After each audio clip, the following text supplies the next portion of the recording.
So, this is another episode of Tips Talk with our special edition of the Aporde and IPPM podcast.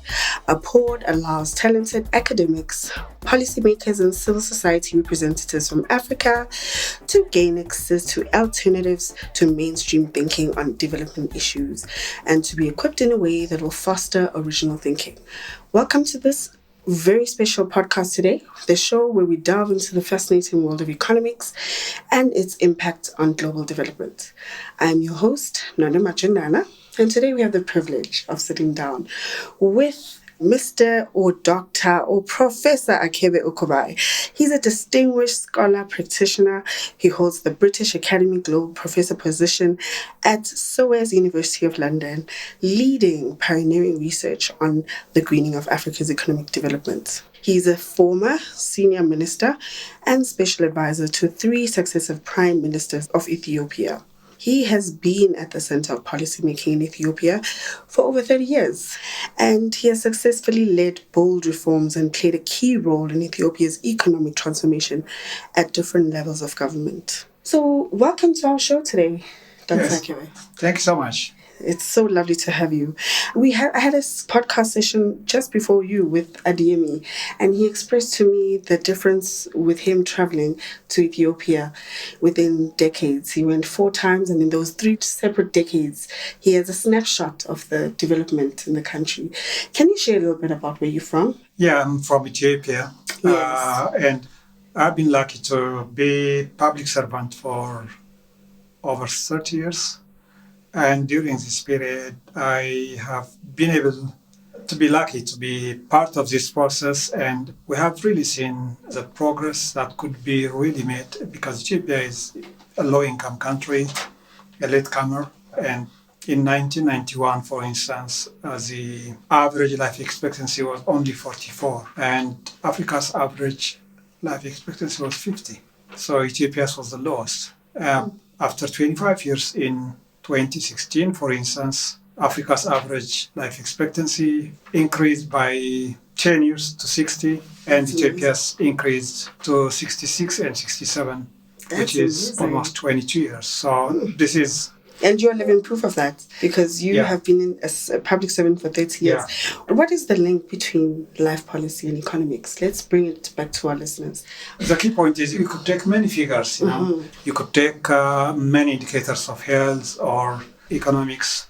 You could use GDP per capita. But I mentioned this average life expectancy figure because it tells you all about, rural development and in food security, about health, about education, about economic growth. So if you need to mention one single indicator, that could really show you the contrast.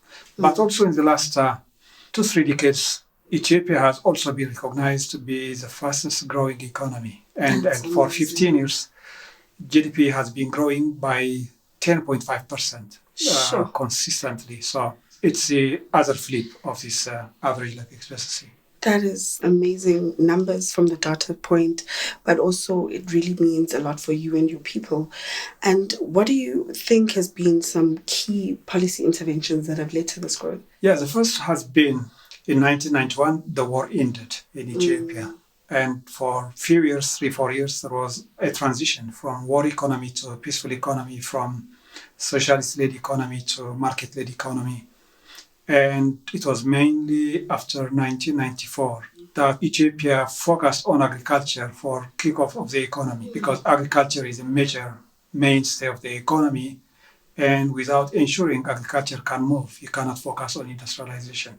So the focus on rural development, on agriculture, has been a key policy experience that's really brought all the dynamic growth. And then after almost 15 years, by 2010, the government said it's now a point where we can focus on accelerating industrialization and adapting manufacturing-led growth.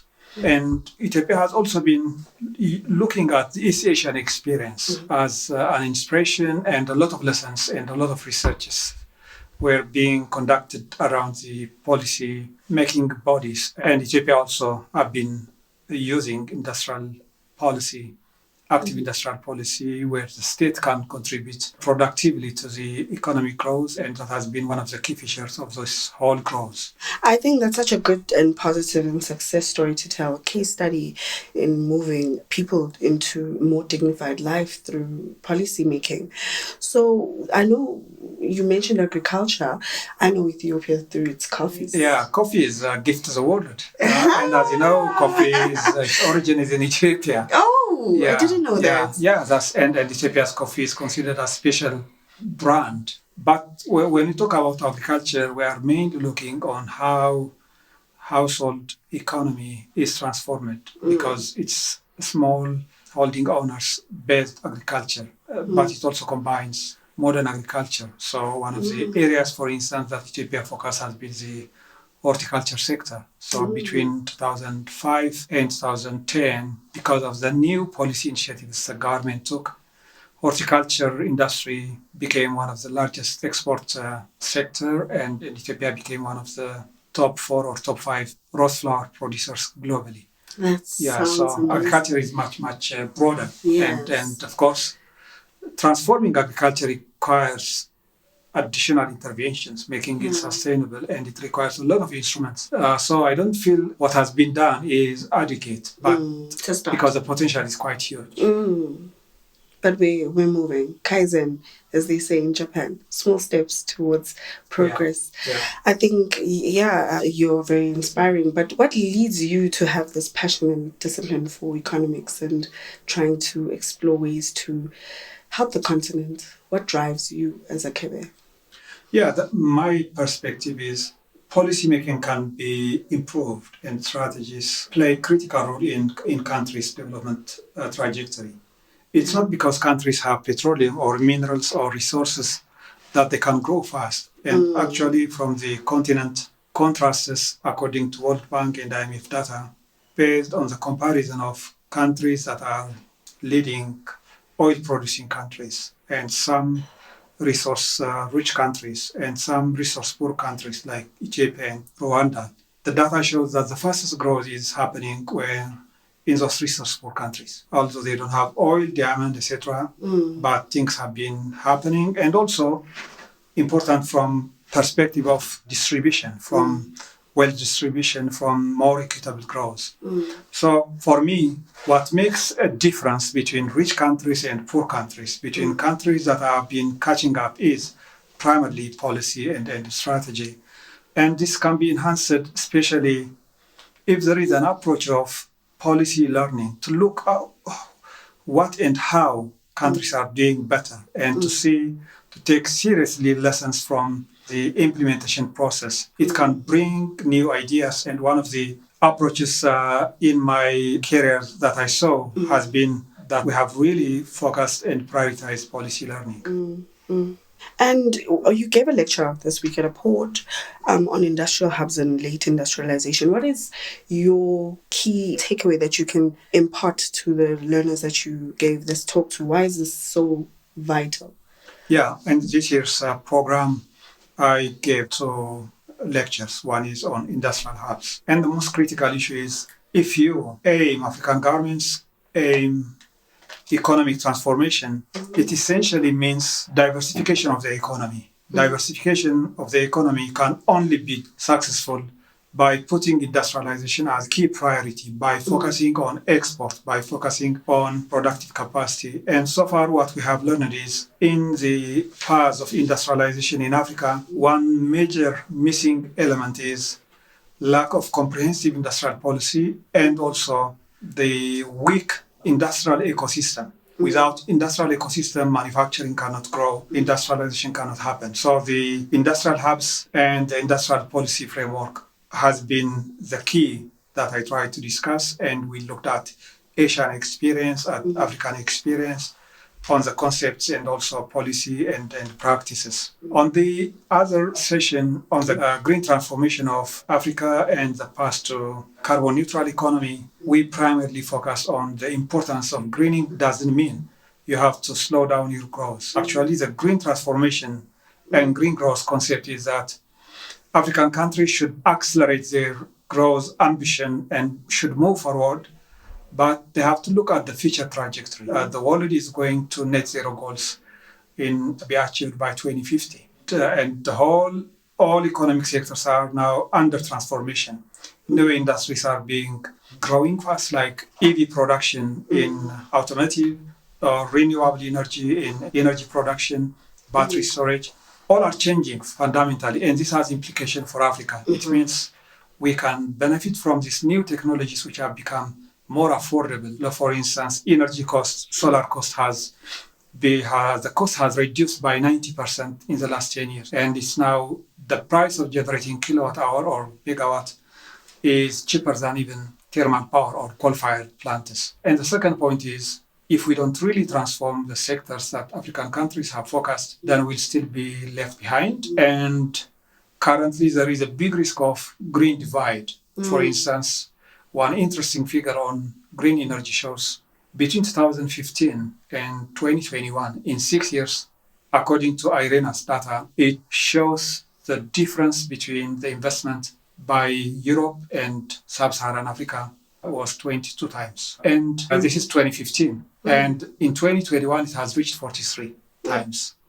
Same thing with North America. 2015, it was 23 times. Now it has become 57 times. And Africa is still being left behind. So although we may have justified focus on just energy transition or just transition, but we have to primarily focus on the green transformation because the whole industries are going through fundamental shift. And those shifts are vital because the climate urgency is here and real.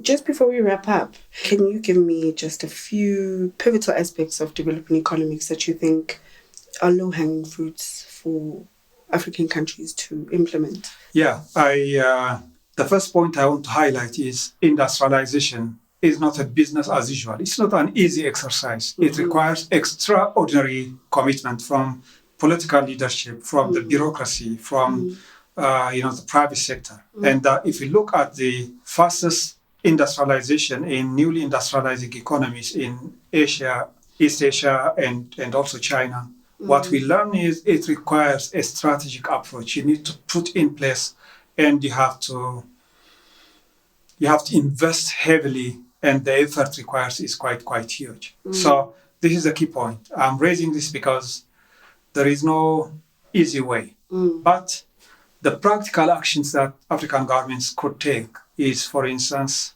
focus on attracting productive investment. Because financing is a major challenge.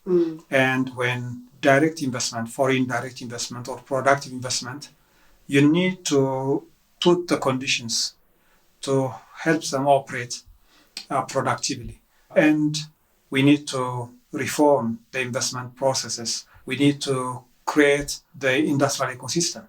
So one thing that we can really make a difference is by focusing on attracting productive investment. The second aspect is to focus on expansion and building of industrial hubs, because you cannot completely change the whole economy, but you can create excellent environment, industrial ecosystem for the high quality investment that comes. And a third issue would be, again, it's not an easy task, but you have to link it with sustainability, because if we have to grow, we have to make growth that could be sustainable. We shouldn't just think of rapid economic growth and then again to clean it.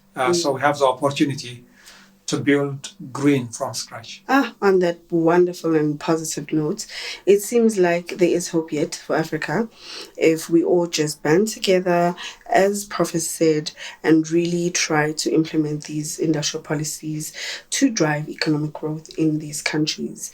Thank you so much for answering our questions, Dr. Arkebe.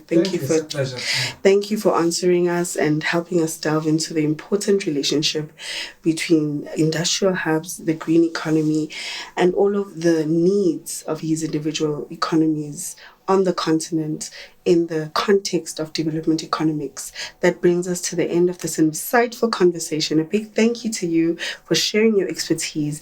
Your insights are always invaluable. To my listeners, please remember to subscribe, follow our podcast. Thank you for joining us on this episode. We hope you found this discussion just as enlightening as I did.